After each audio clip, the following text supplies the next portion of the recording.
Happy Monday, gamers. We are back with some modern action. This time, rocking out with the Jeskai Control versus Golgari Soul Trader. This is like a Yawgmoth Soul Trader deck. It's kind of like a hybrid if we took both the traditional Yawgmoth list and the New Age Soul Trader combo deck and just kind of squished them together into one deck. So we're going to get into it, kind of talk a little bit about what makes this deck unique.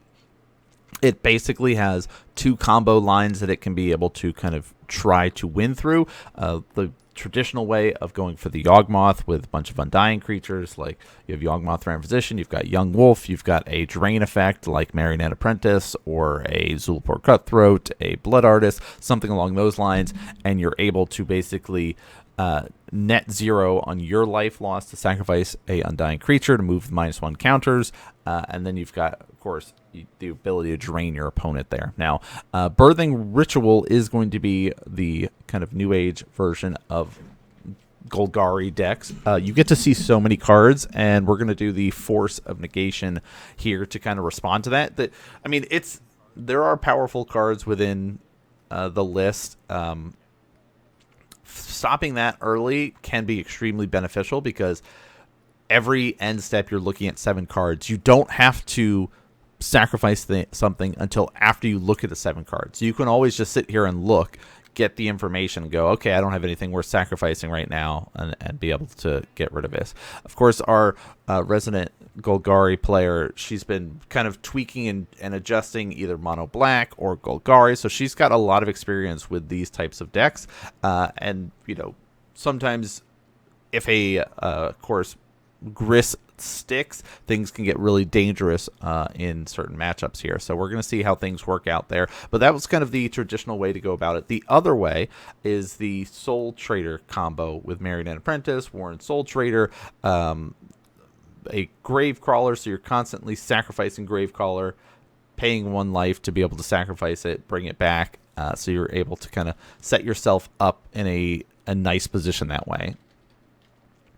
Now, Malevolent Rumble is kind of the go-to new card that so many decks are enjoying, because basically if you get access to green, we've seen like Tron lists running it, we're seeing other lists run it, but you know, we're going to continue to try to stop and delay the enchantment as much as possible right now, because right now it looks like a traditional Birthing Ritual Yawgmoth deck. There's no indications that we're seeing anything other than the traditional stuff at this point in time, which, you know, is a little bit scary and dangerous, knowing that there's basically a second combo hidden within the deck.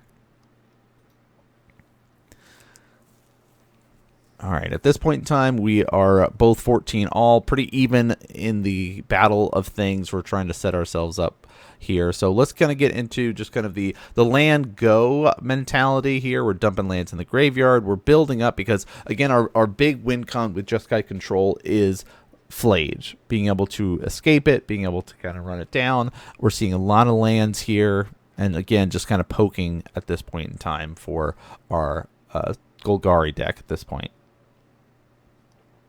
All right, there's the Gris attempt to be able to cast. See if it ends up resolving. If it does, it gets a little scary, right? You're able to start fighting over things. We're starting to dump some more stuff, make some bugs, and we'll gain some energy here. Now, there are ways to fight against Planeswalkers. You know, a lot of the Jeskai lists are not running Lightning Bolts anymore. They're running Galvanic Discharge. There we go. We switched the dice for all of you viewers at home. Get the big dice out there. One of these days I'll have to get another set of dice that have like colored symbols on them or something like that to help represent for all those, you know, amulet players that we've got at the shop that are constantly, I'm going to float a green, I'm going to float a blue, right? So,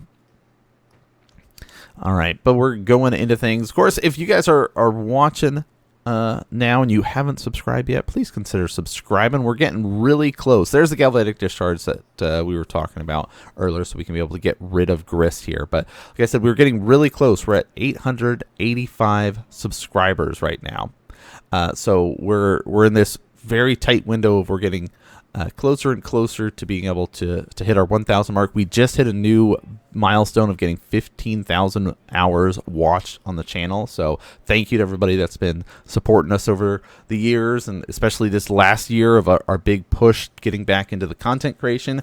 And here things get really scary. We get a double Marionette Apprentice. Now, Marionette Apprentice does not trigger when, of course, the apprentice dies, but when another creature dies. But if you have two and you try to sit here and Wrath of Skies or do something like that, it's going to be basically 2 life loss per creature and then 1 life loss per each Marionette Apprentice there. So things would get really crazy really fast in this sort of overwhelm of board state right now.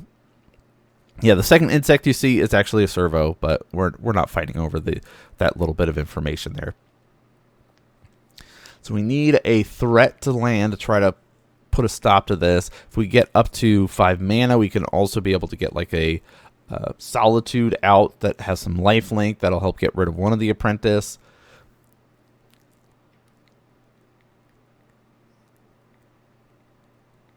Galvanic Discharge or single target removal is also okay.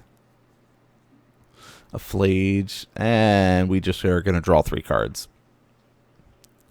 No way to... Looks like we kind of got bricked on our options here. Counting it up, 1, 2, 3, 4, 5, 6. If our opponent gets nothing, we take 6, go to 4, and maybe have a way to respond to it next turn. But hey, here's a Yawgmoth. So again, it looks like a very traditional. This is just a straight up Yawgmoth list. I'm going to kill you with this. You know, I've got, of course, now have access to a sacrifice outlet, so I can be able to get you. All right, now we're getting into the sideboard stuff here. All right.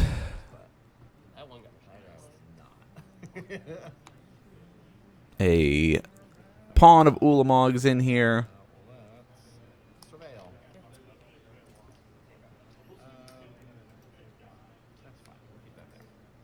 Get some surveils on. Both are getting on all the surveillance action going, which is nice.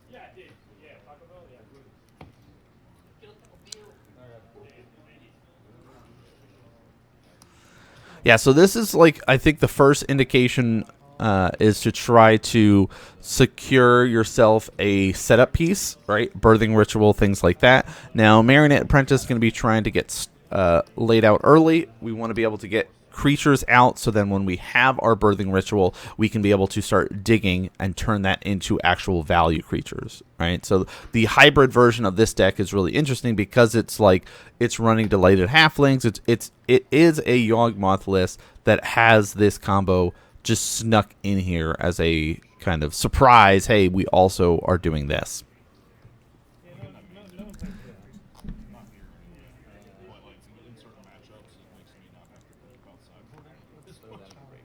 And there's a Flage going right to the graveyard, which is fine. Like, yes, playing it now would be cool. But at this point, putting it in the graveyard to get an escape later on is going to be beneficial.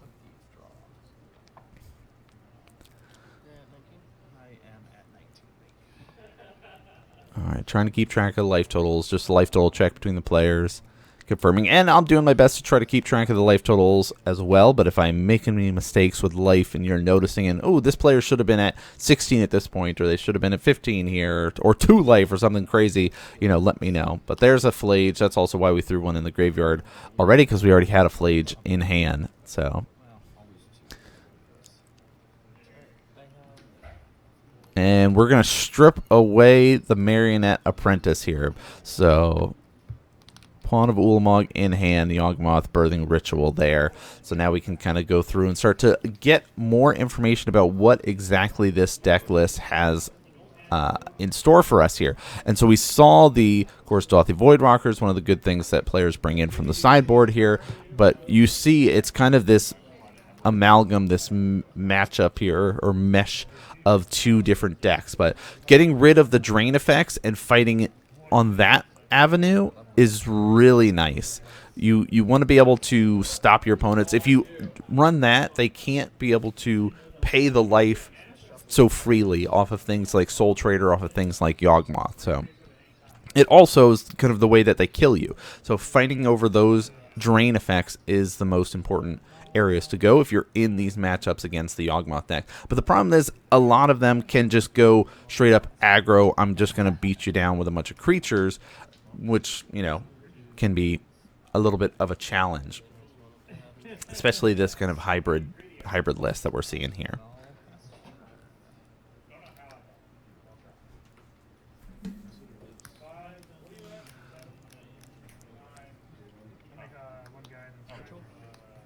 All right, Birthing Ritual coming down.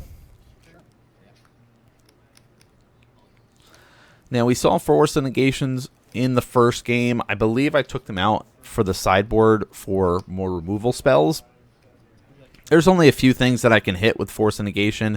Birthing Ritual, you know, Grist, Corticolony, things like that. So I'm not as worried about that as dealing with the creatures that are coming out, because that's what actually, you know, will kill a player. So keep track of the cards in your graveyard. Right now, there are 5 cards in the graveyard, but we're not worrying about getting rid of everything. We want to really just get to that like 7, so we could try to keep both Phlages in there if possible. But worst case, we have to get rid of a Phlage here. But we get the 1 ring to resolve and start drawing cards. We see it every single week now.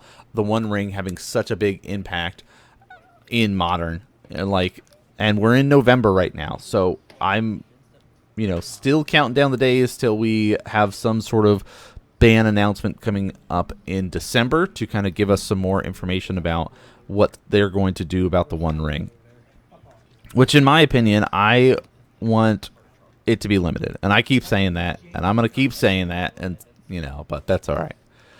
Oh, we do see a little bit of discombobulation here, because it's like, oh, you have protection. There's no point in me getting the trawler here, because I can't exile your graveyard, right? It says target player's graveyard, so can I just switch it and pick something else? So yeah, perfectly fine. We're at locals. We're just playing for fun at the weekly. You know, the goal is to get better and improve. We're not super serious IRL playing for big prizes and stuff like that. Just store credit at this point. Ring of Glory, very, very strong. Remember, it gets us access to that haste effect that our Phlage can get. Right now, we don't have enough stuff in the graveyard to really get by with that, so we got to basically dump something else in there to kind of really make that work, or set it up for next turn here. That's a pretty good way to kind of reset as the board's getting a little out of hand. So Spring Verdict going to get used, but this will just basically say, hey, we're going to turn the cards that we have on the battlefield into card draw, right? I'll sacrifice these 2 cards, these 3 cards essentially, and be able to do that. Of course, Young Wolf gets to be sacrificed twice in that equation there. All right, so yeah, but even though we lost all the creatures on board, we've got a grip full now, and we can try to kind of respond in kind and get a board state happening here. So there's the option. It's basically you can go for the Pawn of Ulamog, you can go for the Grist, you know, set yourselves up to get a trigger right away off of the Birthing Ritual. But we do actually go for even more of a setup turn here. There's no like major threat happening yet. So we go, hey, here's a Birthing Ritual. We'll get to look twice on the 1 creature we got, essentially. But so if we can kill that creature off, you get to look at nothing. Well, I mean, you could still look, right? At the beginning of your end step, if you control a creature, you get to. But we stop it before they get to that chance, because they will have no creatures. They do not get to look. All right, now there's enough stuff that we could be able to do some Arena of Glory action here. We've finally got our graveyard filled up. We are drawing more cards here. Drawn 6 cards off the 1 ring.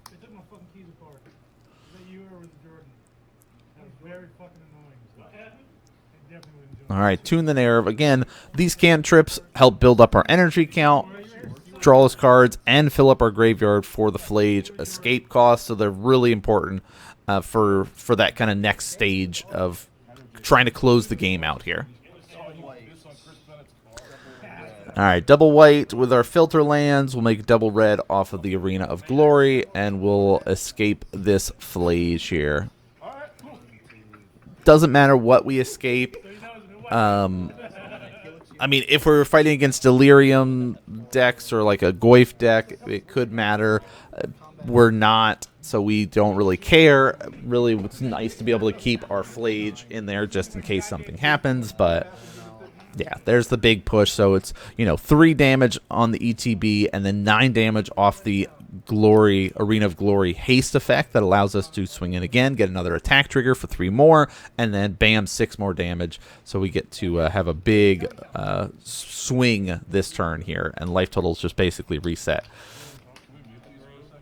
Float a green, play Boseiju to get another green. Attempt to play Gress. And now we're going to attempt to play a Dauthi. So this is like, the line here makes sense. If we play the Dauthi, we can be able to try to pop your, Flage, and then we get access to Flage.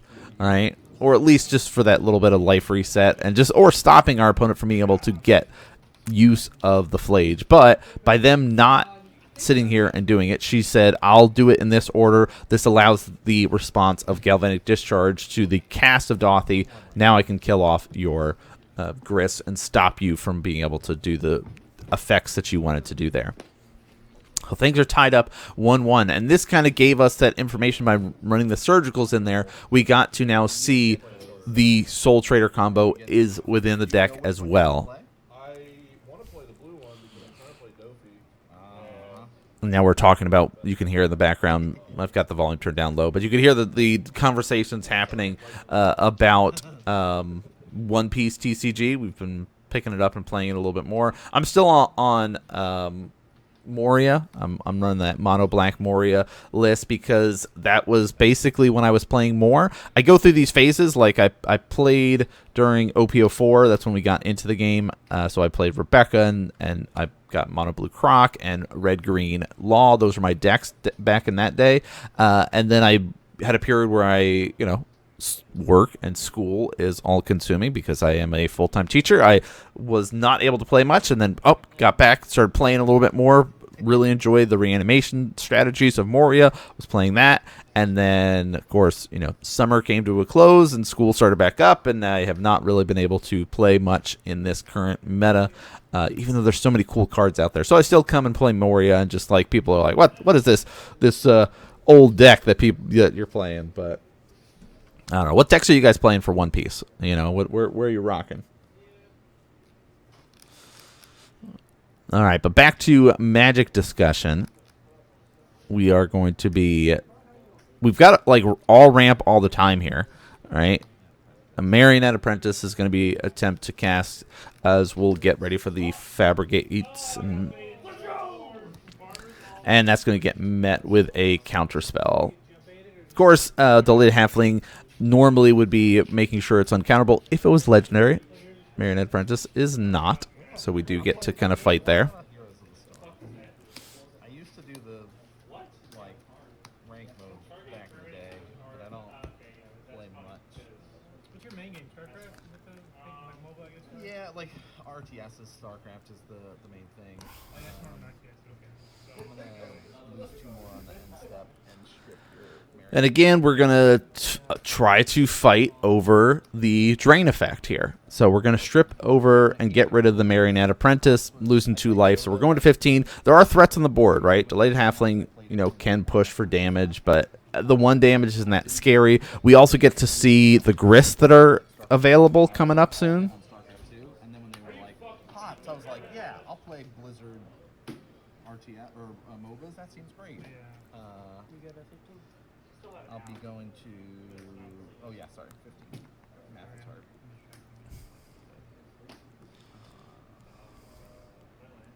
Yeah, how many seems to play Warcraft? I just can't get Yeah, well, he was good. He quit for a while. And then everybody was like, hey, this is an expansion. We're all going to play. You should play this game again. And they got him again. It's like, damn it, man, you were clean for like 6 months, man. Yeah, I'm joking with Rob there about some of the other games, playing HOTS, you know, talking about World of Warcraft, all that kind of fun stuff. All right, getting our basic planes out. So we do have access to all 3 of our colors. We did before, but, you know, just kind of land go, which is, I've been having so much fun playing the Jeskai Control list. There's a couple of tweaks and stuff that I want to do to the deck, but I'm having a lot of fun just playing this kind of land go control style. Plus, if I ever get into a battle with a blue mage like the Dimir players we've got at the shop, it's nice to be able to kind of do that like wizard battle. Let's do a counter spell action here. So tune the narrative again, trying to set up for a potential galvanic discharge here. We cannot be able to counter this. I believe the way it works out is Delayed Halfling is using the mana to cast it. Grist is not on the battlefield, so it's not a creature. I'd have to double check the ruling of it, but basically we did not have access to a counter spell here, so that happens. All right, lots of surveils. I'm also running more surveil lands in this deck than any other deck that I've run. My list does run 2 of the Thundering Falls. I run 2 of the blue-white ones I can't remember the name of off the top of my head, and then 1 of the red-white ones. So a total of 5 surveil lands, which is crazy when you think about, but it's just like, I don't know. I'm trying to fill up my graveyard for Flage. I'm trying to get as much information as possible here. So targeting Grist here doesn't really do anything. So just kind of draining and slowing down our opponent's creature base is fine. I guess we could have done against the Grist, but it's like, what does that really do for us here? It goes to 1, jumps up to 2. I guess we are able to escape it next turn and kill it, which is definitely a line, depending on what our opponent does, but it's like the build up here. So I guess that loses that line and that option. So losing Quarter Calling is nice for us at least.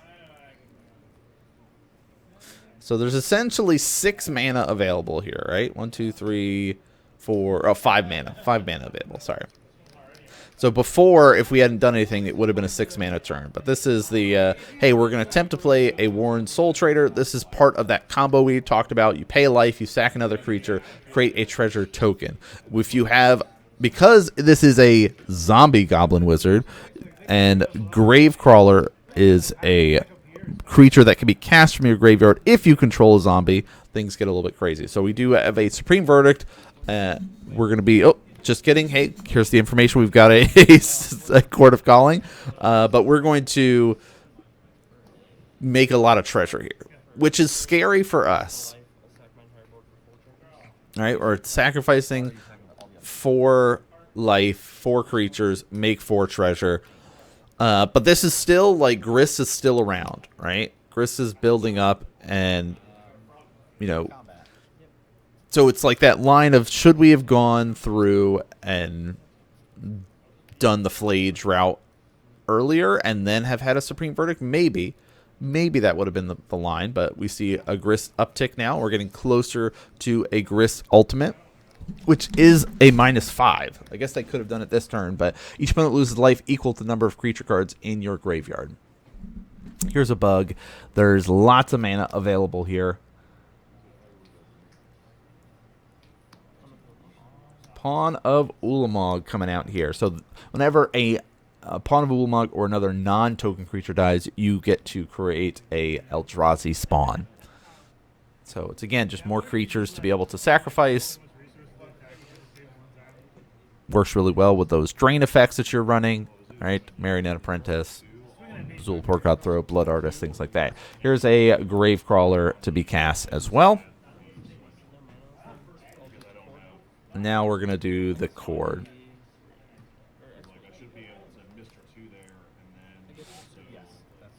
X is 3. But we find a Zulaport Cutthroat to bring out, which is really scary. So again, we talked about earlier of the avenue, and the way that you need to be fighting this deck is the drain effects. Right now, there's no sacrifice outlet if there gets to become a sacrifice outlet, then we are in trouble. So there's the Flage option in the graveyard, as well as cards in hand.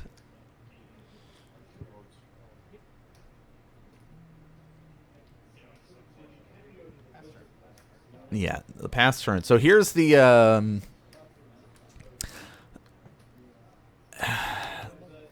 Malevolent Rumble. Let's look at the top 4. Get a Eldrazi. There's the Soul Trader. So we have a sacrifice outlet. So this is a mistake is going to get ready to come up. And I've seen this, and now having played against this deck both in person and online, you know, giving the information of where we're fighting and where we should be targeting the attacks. And it's the drain effects, right? So we have a big push, 6 damage coming across here. Plus, we also have to be aware of the Grist ultimate, which looks like that's all the creatures are moving up to the top, so we can be able to count through how many there are.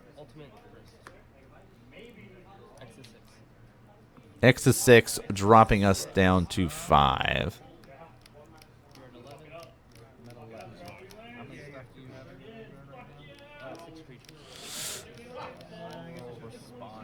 So this is the mistake. Get ready.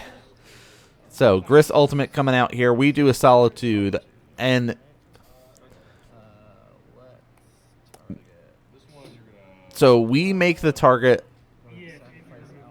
pawn of Ulamog. And I even made the comment, you don't have a sacrifice outlet right now, but the problem is there's a treasure, there's an Eldrazi spawn, there's a land, we can cast it. We saw that there was the Soul Trader that went to hand, and this was just mistakes being made to target. The pawn of Ulamog is not a problem. We are not worried about the pawn of Ulamog. We're worried about the drain effects. So here's how this is going to work. Warren Soul Trader is going to come out, pay a life, sack another creature, get a treasure. So you can be able to... Now we have a sacrifice outlet. Sacrifice Gravecrawler. He says, I lied. I think I can win. I have my other Gravecrawler in my graveyard. So we could have gone for... basically, we have to go for the Zulaport here. We like pay life, drain, boom, boom, boom. I make a treasure. I'm going to continue to do this. Zombie's going to come back, and I'm going to do this again and again and again. And so, yeah, I was kicking myself after this of going, I know how this deck works. I know what we should be worried about. Why, why do I make mistakes like this? And that's part of the recording it up so we can watch it and go back and identify where mistakes happen. Like we have Dress Down and stuff like that, but like Dress Down buys us a little bit of time, but not in that. Like it buys us time on their turn, allow us to find an answer on our turn, because you can't cast Gravecrawler, at instant speed. It can only be cast on sorcery speed, right, on your turn. So we could have done that, but like we needed to target the drain effects. If you get in this matchup, get rid of the drain effects. If you can get rid of Zulaport Cutthroats, the Blood Artist, the Marionette Apprentice, then you just have to deal with a bunch of like 1-power creatures, 2-power creatures. I mean, Warren Soul Trader is a 3/3, but for the most part, you don't have to deal with the same amount of creatures. So it's like that's the area and avenue that you should be targeting and fighting when you go against this deck. Or if you have exile effects to get rid of the grave crawlers and stop them from coming back from the graveyard. So there's like basically 2 avenues to be able to attack the deck. If you're fighting against the Jeskai Control, again, go for those like Dothy Void Rockers, things like that to attack the graveyards. But hope you guys enjoyed this. Of course, we've got more games coming up every Monday and Thursday, as well as some sprinkling of content on Saturdays. But that's going to do it for us. Thanks so much for tuning in and watching, everybody, and I'll see you all next game.